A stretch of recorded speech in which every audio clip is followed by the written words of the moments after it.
আসসালামু আলাইকুম সবাইকে এস স্কুলের পক্ষ থেকে স্বাগতম।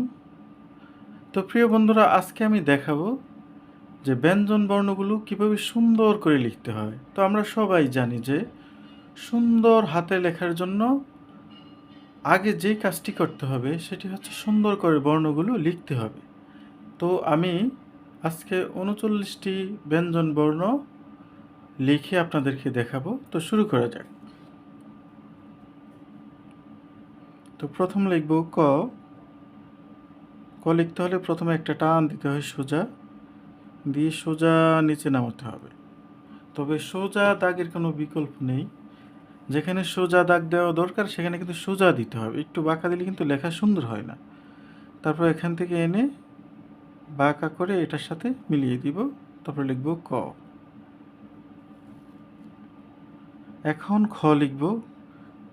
খটা কিন্তু লিখতে হলে প্রথমে কি করতে হবে, নিচ থেকে উপরের দিকে বাঁকা করে তুলতে হবে, তারপর আবার বাঁকা করে নিচে নামাতে হবে, নামিয়ে বাঁকা করে আবার নিচে নামাবো, সোজা উপরে তুলতে হবে। আমি কিন্তু আরও স্পিডে লিখতে পারতাম, কিন্তু লিখি না কেন, কারণ আস্তে আস্তে করে লিখলে লেখাটা শেখা যায়। তারপরে এবার আমরা গ লিখব। গ লিখতে হলে কী করতে হবে, সোজা একটা টান দিতে হবে, দিয়ে বাঁকা করে উপরে দিয়ে নিয়ে এ পর্যন্ত স্টপ করে দিতে হবে। তারপর এভাবে সোজা একটা দাগ নিচে নামাতে হবে। গ হয়ে গেল। এবার ঘ লিখব। ঘ লেখার ক্ষেত্রে কী করতে হবে, প্রথমে এভাবে বাঁকা করে ভিতরের দিকে নিতে হবে, আবার বের করতে হবে, অ্যাঙ্গেল করে নিচে নামাতে হবে, সোজা উপরে তুলতে হবে। এবার লিখব উ। উ লিখতে হলে কী করতে হবে, এভাবে এনে এভাবে এনে এভাবে দিয়ে এভাবে তুলতে হবে। এবার লিখব চ। চ লিখতে হলে সোজা একটা টান দেওয়া দরকার, সোজা দিতে হবে, দিয়ে এভাবে এনে এইভাবে উপরে তুলে দিতে হবে, তারপর উপরে একটা মাত্রা দিতে হবে, যেহেতু এটা পূর্ণমাত্রা বর্ণ। তারপরে ছ লিখব। ছ লিখতে হলে সেই আগেরটার মতোই ছোট, এটা কিন্তু ছোট করে লিখতে হবে, এই যে ভেবে এনে এভাবে ছোট করে দিতে হবে, দিয়ে এইখান থেকে এই নিচে নামাতে হবে, তারপরে মাত্রা দিতে হবে, কারণ এটা পূর্ণমাত্রা একটি বর্ণ। এবার বর্গের জ লিখব। এটা এভাবে এনে এ পর্যন্ত এনে আবার ঘুরিয়ে এই পর্যন্ত স্টপ করে দিতে হবে, তারপর এখান থেকে এভাবে এনে এভাবে নিচে নামাতে হবে, নামিয়ে এই মাত্রাটা দিয়ে দিতে হবে। বর্গের জ হয়ে গেল। এবার লিখব ঝ। ঝ লিখতে হলে প্রথমে এভাবে টান দিয়ে সোজা নিচে নামাতে হবে, নামিয়ে একটু নিচ থেকে এভাবে এনে এভাবে বাঁকা করে লাগাতে হবে, তারপর এখানে অ্যাঙ্গেল করে উপরে লাগাতে হবে। হয়ে গেল ঝ। এবার ইও লেখার পালা। ইওটা এভাবে গোল করে এনে উপরে নেব, নিয়ে আবার সোজা নিচে নামিয়ে এই, তারপর কী করতে হবে, এখান থেকে এনে এভাবে দিতে হবে। তারপর লিখব ট।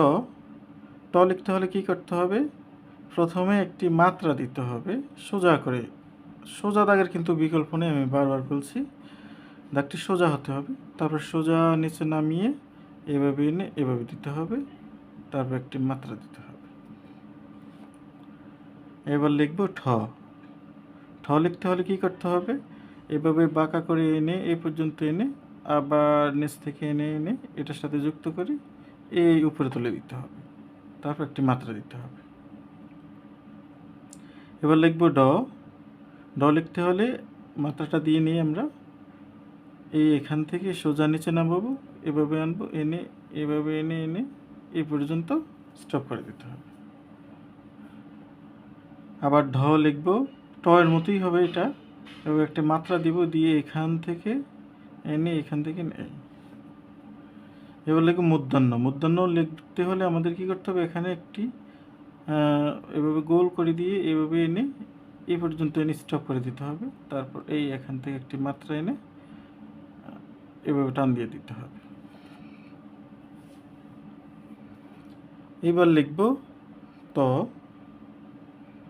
ত লিখতে হলে কী করতে হবে, আগে একটি টান দিতে হবে, দিয়ে এখান থেকে এইভাবে গোল করে দিয়ে এই যুক্ত করা যাবে না, একটু আলাদা রাখতে হবে। থ থ লিখতে হলে কি করতে হবে? থ লিখতে হলে প্রথমে এইভাবে এনে এভাবে দিয়ে উপরে দিতে হবে। এবার হাঁটু ভাঙা ধ লিখবো আমরা। হাঁটু ভাঙা ধ লিখতে হলে এভাবে এনে অ্যাঙ্গেল করে নিচে নামিয়ে দিতে হবে, তারপর একটা মাত্রা দিতে হবে, যেহেতু এটা পূর্ণ মাত্রা। এবার ধ লিখবো। ধ লিখতে হলে একটা টান দিব, দিয়ে এখান থেকে এনে এভাবে অ্যাঙ্গেল করে লাগিয়ে এখান থেকে মাঝ বরাবর এখানে যুক্ত করে দিব, তারপর একটা মাত্রা দিতে হবে ছোট করে।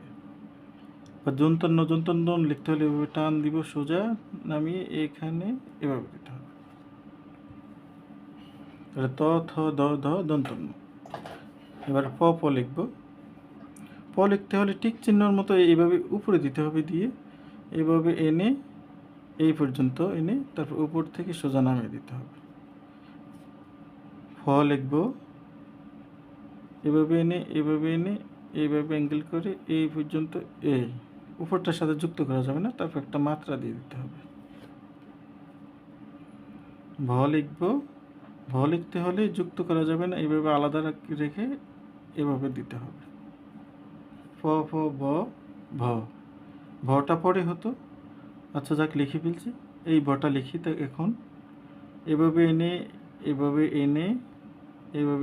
এভাবে নিচে নামাতে হবে। প ফ ব ভ ম হবে। এখন মটা কীভাবে লিখব? মটা লিখতে হলে আগে একটা মাত্রা দিব, দিয়ে এখান থেকে এভাবে এনে উপরে যুক্ত করে দিতে হবে। হয়ে গেল। তারপর লিখব আমরা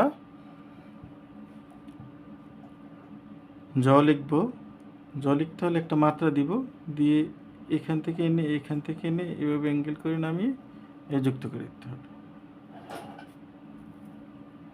তারপর লিখব র।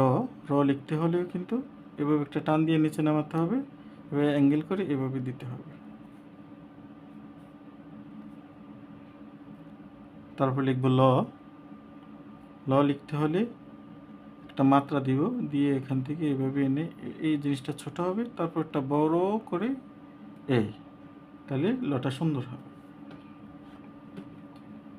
তাহলে জ র ল তালব্যস্য লিখবো। এখন তালব্যস্য লিখতে হলে কী করতে হবে আমাকে? প্রথমে এইভাবে দিয়ে, তারপর আবার এভাবে দিয়ে এই পর্যন্ত এনে স্টপ করে দিতে হবে, তারপর এখান থেকে এভাবে, তারপর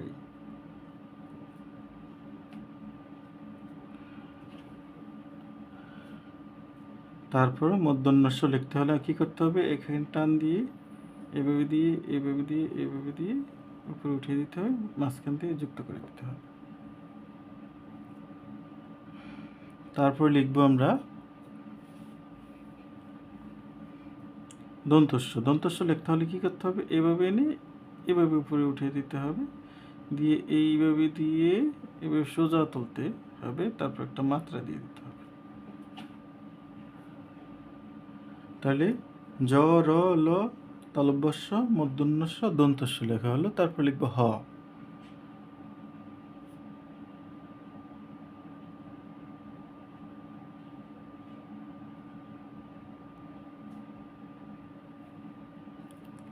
হ লিখবো। এখন একটা টান দিতে হবে, এভাবে সোজা করে দিতে হবে। টানটা কিন্তু বাঁকা হলে লেখা সুন্দর হয় না। এভাবে দিয়ে এভাবে গোল করে, তারপরে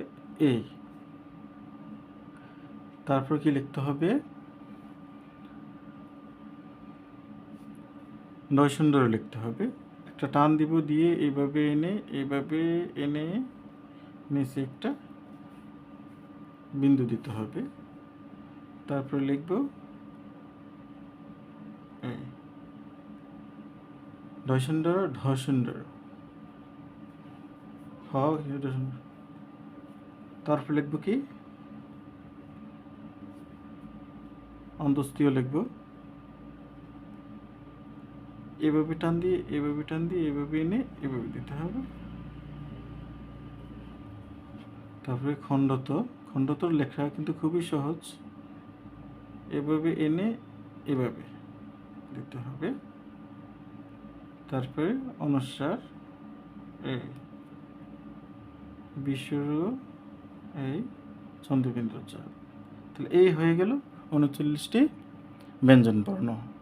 তো আশা করি ভিডিওটি ভালো লেগেছে এবং আপনাদের উপকৃত হয়েছেন আপনারা, এবং এই ভিডিওটি দেখে অবশ্যই একটি লাইক দিয়ে দিবেন এবং চ্যানেলটি সাবস্ক্রাইব করে দেবেন।